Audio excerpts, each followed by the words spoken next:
અખિલ ભારતીય પ્રાથમિક શિક્ષક સંઘ અને રાજ્ય પ્રાથમિક શિક્ષક સંઘના આદેશ અનુસાર પાટણ જિલ્લા પ્રાથમિક શિક્ષક સંઘ દ્વારા પડતર માંગણીઓ સંદર્ભે એક દિવસીય ધરણા કાર્યક્રમનું આયોજન કરવામાં આવ્યું હતું। આ કાર્યક્રમમાં જિલ્લાભરમાંથી મોટી સંખ્યામાં શિક્ષકો ઉપસ્થિત રહ્યા હતા અને ત્યારબાદ કલેક્ટર મારફતે સરકારને આવેદનપત્ર આપવામાં આવ્યું હતું। પાટણ જિલ્લા પ્રાથમિક શિક્ષક સંઘના જીતુભાઈ પટેલને જણાવ્યું હતું કે આ ધરણા કાર્યક્રમમાં શિક્ષકોની વિવિધ મુખ્ય માંગણીઓ રજૂ કરવામાં આવી છે, જેમાં મુખ્યત્વે 23 ઓગસ્ટ 2010 પહેલાંના શિક્ષકો માટે ટેટની પરીક્ષા આપવાનો મુદ્દો તેમજ વર્ષ 2000 પછીના શિક્ષકોને જૂની પેન્શન યોજનાનો લાભ આપવાની માંગ કરવામાં આવી છે।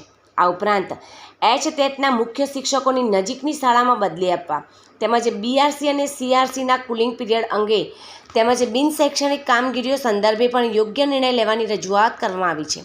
તેમજ ધોરણ 6 થી 8ના શિક્ષકોને યોગ્ય ગ્રેડ પે મળે તે અંગેની માંગણીઓ સાથે આ એક દિવસીય ધરણા યોજાયા હતા।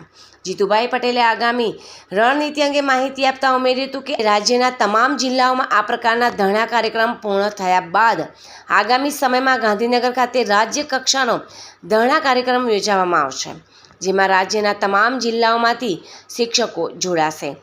આજ કાળઝાળ ગરમીમાં પણ અપેક્ષા કરતાં વધુ એટલે કે 1000થી 1100થી પણ વધારે શિક્ષકો પોતાના હક માટે આ કાર્યક્રમમાં ઉપસ્થિત રહ્યા હતા।